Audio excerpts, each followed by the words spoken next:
How are we doing?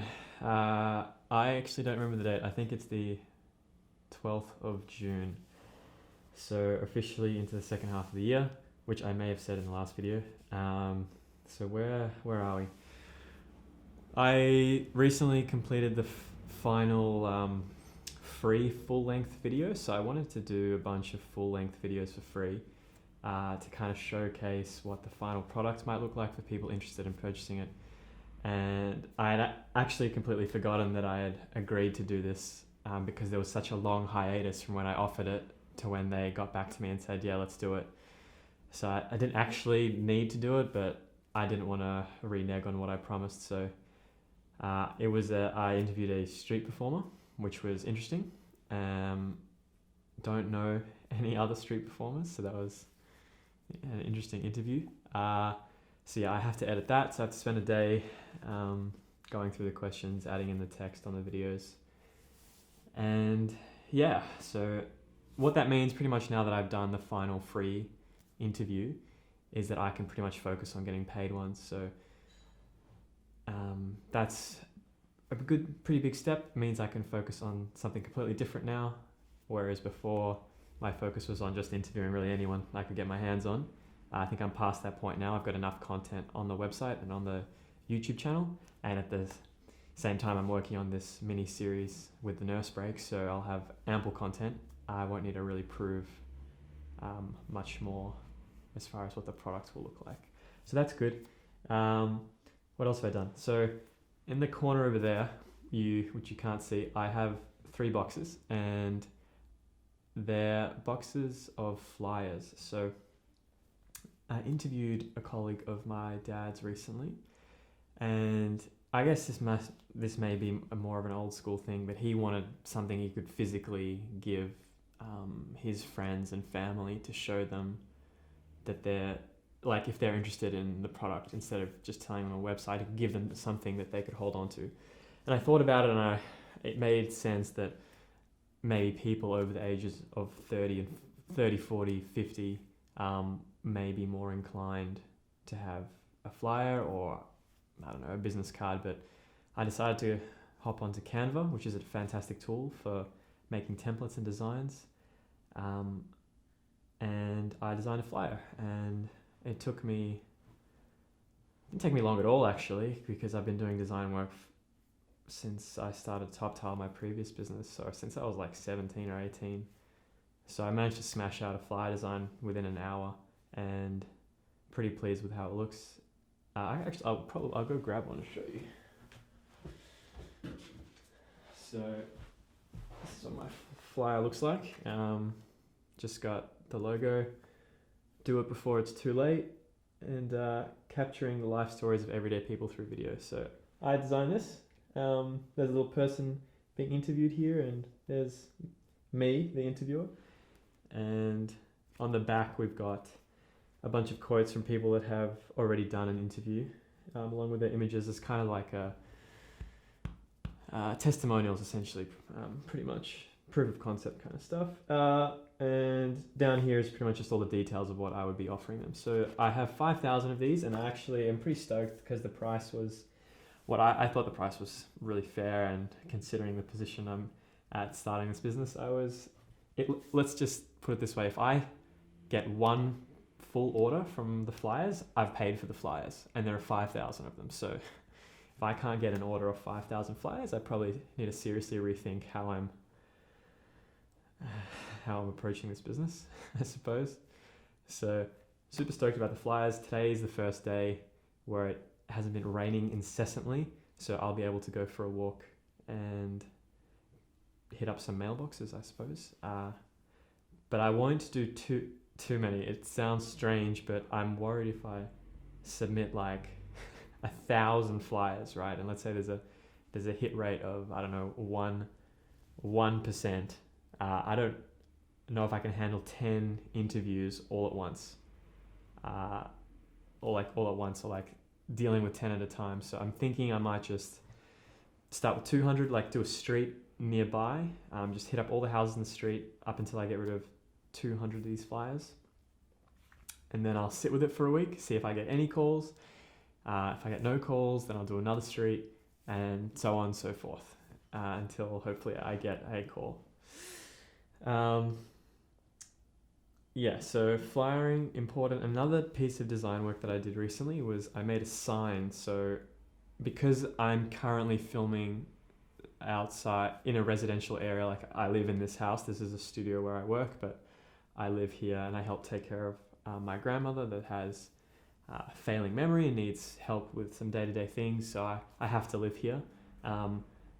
It means that I need to have a sign out the front to show that this is actually still also a business, like a business location. So the people looking for the archive, if they book an interview, aren't going to be wandering around like, am I in the completely wrong place? So I designed a sign. It's going to go outside the house, and that one took me a little bit longer because I was much more concerned about the copy that I used, because I wanted people driving past to be able to read it.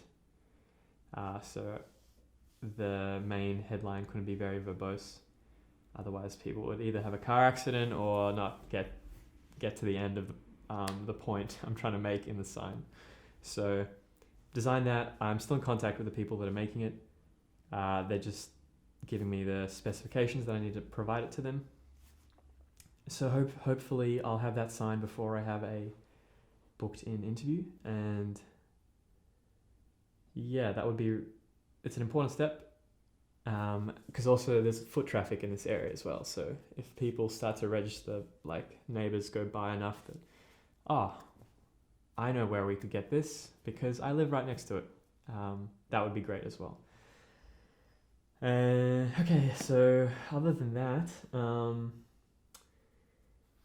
some good news. We released the trailer for the nursing episode, so the nursing miniseries. So the main trailer is out. So I did 2 trailers. I did a violence trailer and I did the main trailer. So the main trailer is now out, and we posted it on Facebook and LinkedIn and Instagram, and where else? And YouTube, and it's been going really well. We had 100 people sign up their emails, which means my mailing list has grown by 30% just from one video, which is fantastic. But I guess it's the promise of more videos. So, and that was just the main trailer. So we're actually going to release the violence trailer on Tuesday. So in about 4 days, 3 days, we're going to be releasing that trailer. And I think that one's going to get even more traction because violence in nursing is a pretty huge topic right now. And I think there are going to be a lot of people interested in watching that video. And I have actually also finished editing that video. So the first episode is done, the violence in nursing episode. I'm pretty pleased with it. A few people that have watched it before release have said it was a tearjerker, which is nice. And yeah, if you're interested in watching that, just hop over to the actual archive YouTube channel. So with the violence trailer on its way and the first episode done, we've had some leads as far as getting some brand awareness out for both my company and Jackson, my co-producer's organization, The Nurse Break. So we've been in contact with The Current Affair, which for those that aren't from Australia, is I wouldn't call it a sensationalist media organization, but they create stories that are like a bit sometimes a little bit ridiculous and like sometimes very generic, like, oh, these 2 neighbors have this tree that grows over the fence and one neighbor is angry so they cut half the tree down, the other neighbor is filing for damages, and sometimes they do stuff like that. I personally never watch that stuff. I don't watch much TV at all, actually, but that would be the last thing I would watch, honestly. But I feel like the videos that I'm doing, violence in nursing, as long as it doesn't get sensationalized where they make it seem like it's some kind of war zone in the hospitals, I think it'd be really important that a lot of Australians listen and hear what it's like to be a nurse. So if we do go ahead and work with Current Affair, I'll be very grateful to them for sharing that. And we've also been in contact with people from the ABC, the Australian Broadcasting Corporation. I think that's what it stands for. We're the radio division, so hopefully we might be able to get on radio and talk about what we're doing And at the same time, we've also got a few smaller leads running with some print media. So maybe getting into some newspapers or local magazines, for example. So that's great. If I can get more eyeballs on, obviously, violence in the nursing profession, that's great. And then if that means I get more people knowing about what I do, that's even better. And I kind of like this way of spreading some brand awareness by making content that is actually helpful for a lot of people. So I'm grateful to be a part of the project, and I'm keen to see how the episodes do once they're released and if we get more traction, because I think we've probably had over across all the platforms we're released on, we're probably sitting on 15,000 views. I think there were 10,000 on Facebook. I guess we got 100 email signups, 1,000 views on LinkedIn, Instagram, a few thousand views. So I guess when eventually you build momentum, this stuff adds up. So I'm keen, considering that was one trailer, to release the violence trailer and then to release the first episode. So fingers crossed that goes well. I'm doing all I can, or the best I can. I'm learning more about video editing, which is really cool, about different styles and different fonts that I can use that kind of make it look more professional in a way. There's a font everyone should know if you're into design, Bebas,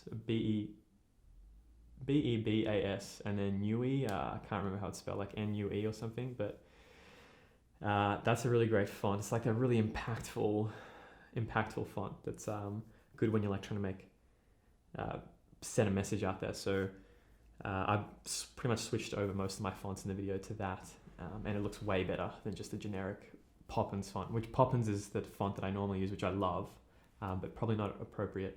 Poppins is nice to read, whereas this is much nicer for actual putting content out onto the internet. Looks way more professional. So that's coming up on Tuesday, and then the first episode will probably be released a week after that. So just kind of gaining some hype, getting some emails, and getting people excited about the first episode being released. In other news, I have also bought a new phone. My phone, I had an S7 for 6 years, and I don't like buying phones because it just seems unnecessary. Just use it until it doesn't work. And this one stopped working pretty much. The screen was completely cracked. It was slow as hell. The battery died in 2-3 hours. So I now have a much better phone, which means actually operating my business will be a lot easier because I can really quickly and easily move between my apps, and I have confidence that it won't die on me when I really need it. So that's been some good news. And funny story of how I actually was able to afford such a good phone. I have a bookstore in my driveway. When the weather is really nice, I give away books, and I run a book swap program where people that want to get rid of books drop them off, and they see some books they like, they can take them. And then one day somebody dropped off a book, and I haven't mentioned this, but I collect and repair antique books sometimes. And I've worked as a bookseller in secondhand and modern publishing bookstores, so I'm pretty good at spotting books that are of value. So one day I went out onto the table and I saw that there was about 5 or 6 books that had been dropped off by someone else, and one of them, the other 5 were really good as well, but I just kept them on the table. But one of them was actually really good, and I looked at it for a second, and then I thought to myself, I should look into this one further. So I took it inside because I kind of recognized that this probably has a bit of value outside of just a $5 book or $3 book you might have on the table. And I looked it up, and it was worth the only 2 listings of this book online. One was for $1,700 and one was for $2,300. So my book was probably the third best as far in the quality terms. So I listed it for $1,400, and I was able to sell it, which is crazy. So I was really excited about that, and that pretty much paid for a new phone. So that's probably the luckiest I've ever been in my life, actually. So that was cool, and that kind of gave me a little step forward with the business. I've also, one other thing that I've done is I've brought in my goals journal. So a few years ago, I was given a goals journal for a work event, and I wrote some goals in it, and I put it away into storage, and then I realized that I had actually achieved all those the goals. There were only 3, but one of them was to like go to an event and by myself just to do some public speaking, just to like kind of get used to the idea of talking about my idea to groups of strangers. So that went well. I managed to do that, which is not something that I want to do, but it's something I realized I had to do. And another one was to get my license. I was very late to the party with getting my driver's license because I'm not a big fan of driving. I think it's really dangerous, and there are a lot of really bad drivers on the road.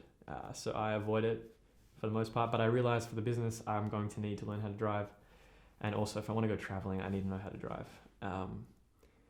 So I was able to achieve that goal, and then there was another goal which escapes me, but I brought it in here, my goal journal, so that I can start using it for the business and setting smart goals. And the one that I've written into the journal most recently was to get 3 paid customers by the end of the year. So by December 31st, 2021, my goal is to have 3 people paying for the service. So we'll see if I get there. I'm doing everything I can. I've got the flyers ready to go. I'm working on this mini series.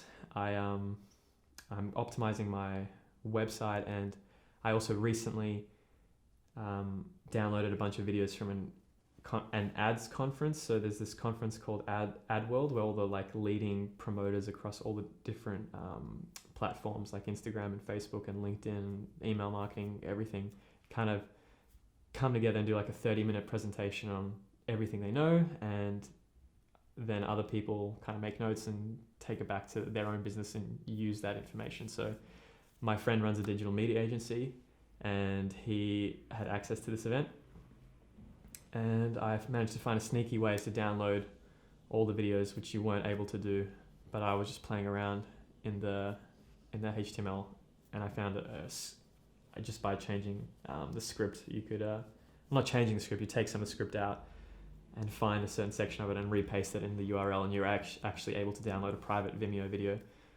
There are tutorials on how to do it, but I was able to download about 30 videos, and I've just been watching through them and learning about how to market across different platforms, which is important because I'm about to start working on a Facebook ad. So because my friend works in digital media, he's been haranguing me to get a Facebook ad going for a while now. And I have enough content and footage now, and I think it's about time I started properly promoting it, because no one really knows about what I do. You know, the people that I have told and I have brought in here, they think it's amazing, and they think that everyone should do it, but most people have never heard of my company or what I do. So it's important that I start spreading it out and seeing if anyone bites. So I'm going to work on a Facebook ad. Learning about what makes a good Facebook ad has been interesting. People have very interesting psychologies when they're browsing, and understanding that psychology and making an ad around it, I think is going to be paramount to succeeding online. So for example, when you're on Facebook, scrolling a Facebook feed, if you see something that's like hyper professional, most people already immediately assume it's an advertisement, and they just keep scrolling. So that's why user-generated content, where you're like, oh, I just bought this thing, it's amazing, how good is this? People are more likely to watch that because it could just be someone they might know or a friend of a friend that's liked something, so they're more likely to watch it through. But if something looks professional, you can capture their attention if you can hook them in within the first like second they see it. So, well, not second, maybe like 2-3 seconds. So what I'm going to do is I'm going to create like a quick cut reel of some of the people I've interviewed, like sitting in this chair right here. And then it's going to kind of jump around a bit with them saying certain things in quotes. And then hopefully I'll slow down the content a little bit once I've hooked them in about what I'm doing, and then present my business. So that's something I'm going to be working on these next 2 weeks. And hopefully by the time I do the next roundup video, I'll have finished the Facebook video, because I have been putting it off, to be completely honest, because it seems overwhelming. You know, the same way that like Mark Twain said if he had more time he'd write a shorter letter, like making a really short advertisement that has everything you want to get across and also be really entertaining and well done is challenging. You know, if I had half an hour to say everything I need to say, I could do it, but no one would watch it. So that's currently where I'm at. I've been thinking more and more about my sign-off for these videos, and what I've been recently doing is a bit lame, so I thought I would try something a bit more focused on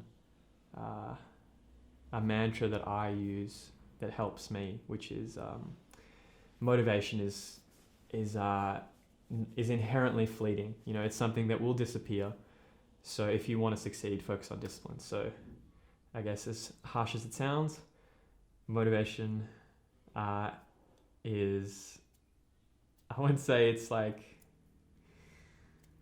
no, I'm not going to say it's for losers because that's way too harsh, but it's like, if you focus on motivation, you're setting yourself up for failure, because it will go away. And then when you don't have it, you will stop working. That's pretty much what happens to most people. So